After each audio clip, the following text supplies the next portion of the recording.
The truth shall set you free. He's the former U.S. champ, hardcore champ, the first ever African-American NWA champ. He's held so many other titles as well. But this weekend, he's looking to add the crown jewel to his mantle, the WWE Championship, by defeating John Cena on the line. Big main event, Capital Punishment this Sunday. R-Truth, how you doing? Thanks for being on the Soscia Network, Truth. Thanks for having me, little Jimmy. Little Jimmy. What is this whole little Jimmy thing? Everyone's Facebooking me. They want me to ask you that. Everybody know what little Jimmy's about, man. It's a conspiracy. And Big Jimmy is running the conspiracy, man. You don't see the little Jimmys out there in the audience, man, when you watch Raw? No, I see him. I see him all the time, and I agree. There has been some kind of conspiracy. I'm not sure if it's as blatant as you're saying towards you, but, you know, I think... everybody knows it's a conspiracy, man. You know what I'm saying? It's like, it's there, but nobody want to talk about it, man. You know what I'm saying? I know what you're saying. We're going to talk about a lot of stuff today, but I want to, if you don't mind, Truth, I want to go a little through your career. I think you worked very hard to get where you're at today, and I think you deserve that. Hey, thanks a lot, Brian. Thank you, man. You're welcome, bro. But, you know, let's just get right down to it. 1997, I think, was around 97-ish, you debuted, but you didn't debut as a wrestler. You debuted as a manager. Oh, yeah. Wow. Yeah, for PWF with Italian Stallion and stuff? Yeah. So when you debuted as a manager, did you have, like, a name? What was the deal? I was going by K-Krush. All right. Yeah. And you did some training with Stallion, I guess, and Manny Fernandez as well. And Manny Fernandez is a bad dude. If you're going to get trained by somebody's going to help you along, Manny's the guy. Man, actually, I was at Stallion school, and I was being a manager. And Jack Crockett came back, and he said, I want you to get in the ring. And Manny Fernandez saw me, man, and he took me from the school, and he trained me. And he told me, I'm going to teach you how to take care of yourself first, and then I'll teach you how to wrestle. Yeah, he's definitely like an old school guy, you know? Oh, man, old school to the bone. When I was younger, I saw Manny perform one time, and he's one of the only wrestlers, and I'll say this, that has ever put that fear in me where he came close, and I thought he was going to kill me, and the guy sneezes, his head opens. Yeah, you don't want to mess with him, man, you know what I'm saying? No, I totally know what you're saying. But let's just fast forward a little bit. Now, you signed your developmental contract with WWE around, I think it was 1999. What were your thoughts on developmental? What were my thoughts on the developmental? Yeah. Oh, man, I loved it, man. I mean, that's where you got, you know what I'm saying, you got chin check at the door, man. You know, it was a lot of hard work, a lot of dedication, man, a lot of sacrificing, and developmental, it does what it does, man. It develops you, you know, and I think it's definitely needed.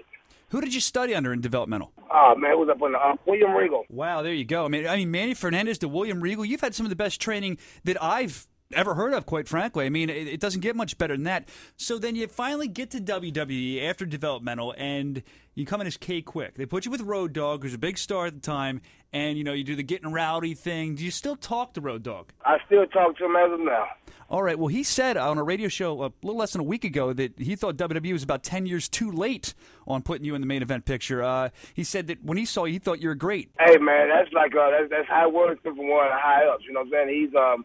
He's an awesome dude, man. He's like a brother to me, man. He not only great guy to work with, but he's a great guy to have a personal relationship with. I mean, nothing but love there for Road Dogg. I know before your wrestling career, you were really into music. I know you're still into music. You do a little on the side, and we all remember With My Baby Tonight, Alone With My Baby Tonight. We know that Road Dogg can sing. You guys ever thought about collaborating on something? Oh, definitely, man. We've talked a lot about collaborating. Even now, we still talk about collaborating. You definitely should. I think the wrestling fans would eat that up, especially with all the social media and stuff out there now. Oh, man, they would eat it up like chips.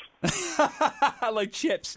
All right, so 2002 comes around. You find yourself out of WWE, being released. You make a quick trip to XPW, and then you find yourself in TNA, who at that point especially isn't really the competitor. Now, most people probably aren't happy with being released, but do you think in a way that may have been a blessing in disguise, helping, you know, the longevity of your career, staying fresh in the wrestling fans' eyes? I think, man, it was just a part of me growing up, man. You know, you're right, they're not a competitor, man. It's like an alternative, man. I use that as, I just grew up going there, you know, and it's just a matter of Ron Killing's R-Truth, ready to be R-Truth, you know what I'm saying? It's me ready to come back, man, come back home where I started at, you know what I'm saying, as a grown man, you know, that matured and that had my feet wet in the game, and now I'm ready to come from my pants on, wear the britches. So you just think it's another piece to the package that you learned, is a piece to everything you have to offer to this business? Oh, man, it's pieces to the puzzle, man. Okay. All of it is. I think every step, every stage you go through, man, you get something out of it. If you don't, then you're missing the piece of your puzzle that you're supposed to put together. Well, as you put together the pieces of that puzzle, I mean, things were changing. You left for TNA, you came back to WWE, and let's be honest, I mean, a lot has changed. About 10 years difference. You get back in 2008 to SmackDown, and you're not K-Kwik anymore. WWE's on a different playing field now. So what were the major changes while you were gone that you'd seen, and then you come back like 10 years or so later? For one, I'm more matured, for one. I think the game is more advanced, more matured. It's sports entertainment, man, at its highest, greatest volume, you know, and WWE is the top of the food chain, at the top of the line, man. You go no further than this right here, man, and to be here, you got to be at the top of your game. No doubt about it. Oh, and there was no doubt about it. You were when you came back. I mean, your career took off even further with the whole "What's Up" rap and stuff. And, you know, I always wondered, you're coming out there with a live mic yelling "What's up" and then giving it to the fans. Live mic. Did anybody ever yell anything crazy or stupid into the mic?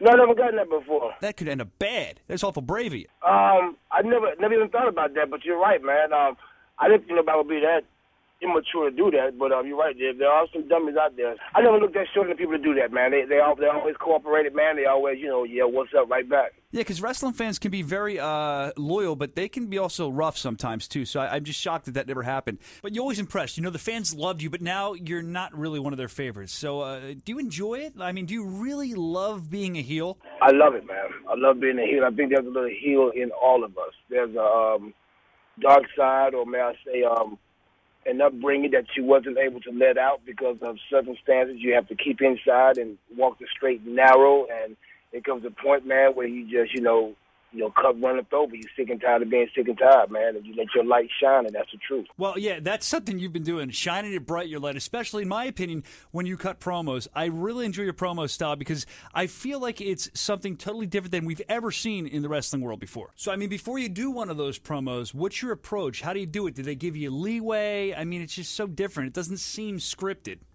It's honestly, man, it's just they give me leeway to be myself, man. They encourage me that, and my promo is not scripted. It's not a written piece. It's you're getting what's inside of me, what I'm bringing. You're getting all of that. Well, keep it up because we're loving watching it. Oh, thanks, man. Appreciate that, man. Oh, you're welcome.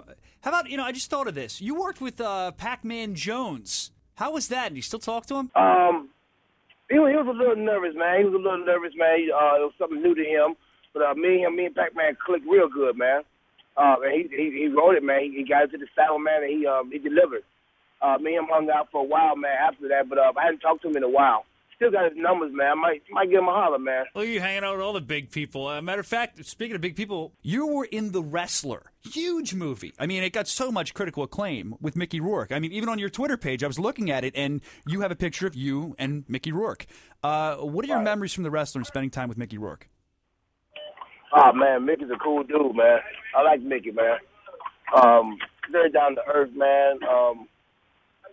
Sit there and talk to me for a while, man. I mean, he helped me with things, man. I mean, he's a good dude, dog. Glad to have, rubbed up with him.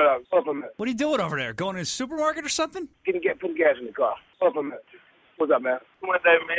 What's your name? ABP? Oh, true, man. Oh, true. Yeah. Hey, man, get out of here. Yeah. Okay. Sorry about that, man. It's all right, man. Look at that. You're getting autograph requests at a gas station. All right, take it. Yeah, man, I live in Charlotte, man. All right, take it, man. What, are you riding to a show or something? No, actually, I dropped my daughter off, man. I'm going to hit the gym. Oh, that's all right. You got your daughter. I won't keep you that much longer. I'll just say... No, I done dropped her off, man. I'm ready to talk, man. I got the gift of gab. I got the gift of gab, man. I know you do. I can tell that. All right, then, if you got the gift of gab, when I guess it was a couple years ago when they made you into Pretty Ricky, you did a hilarious job of that character. It was so entertaining. But I was worried about the longevity of that character. Do you think WWE also realized that, and that's why they decided to kind of put the hold on that character? What was the story with that? That character was Vince. That's one of Vince's things. Vince loved it. It was as a joke, man. I did it to Vince as a joke, man. Like dressed up as Pretty Ricky, man, with the whole outfit and everything. And I think he had just got to work, man, so he wasn't prepared for nothing, man. I busted in his office and did the whole Pretty Ricky strip, man, and he just froze. And he said, I like it so much we're putting it on TV. And I'm like, surprise, are you serious? He's like, yep, I'm dead serious. So that really struck me then, man. Nobody thought about the longevity of it or not, man. It was just they can always come back to Puerto Rico. That proves how talented you are. They can give you anything, and you'll make it work. Not everyone can do that nowadays, especially. You made it work. Appreciate that, man. Appreciate that. You're welcome, man. I can't believe you would just bust in Vince's office like that. A lot of people are afraid to go talk to Vince. I've heard he's down to earth, but then I've heard that he's kind of intimidating, too. Oh, yeah, man. You know, man. Vince is very down to earth, man. Vince wants you to take that time, man. And that's why his company, the WWE, is where it is today. Capital Punishment this Sunday, Father's Day, Buy for Your Father, live on pay-per-view, 8 p.m. R-Truth, who we're talking to right now, takes on John Cena for the WWE Championship. And R-Truth has recently called his lack of a title shot a conspiracy. Any parting words before I let you go, Truth? Hey, man, order it. Come to it, man. This is your chance to be a part of history being made right there in the Capitol, man, right in Washington, D.C. Capital Punishment. Me versus John Cena, I will become the first true black WWE champion come Sunday at Capital Punishment. Be a part of it. R-Truth, thank you so much for joining us on the Soscia Network. I can't wait to talk to you again, all right, man? Hey, thanks for having me on. Oh, you're welcome. Anytime. Pleasure talking to you. The truth shall set you free. He's the former U.S. champ, hardcore champ, the first ever African-American NWA champ. He's held so many other titles as well. But this week,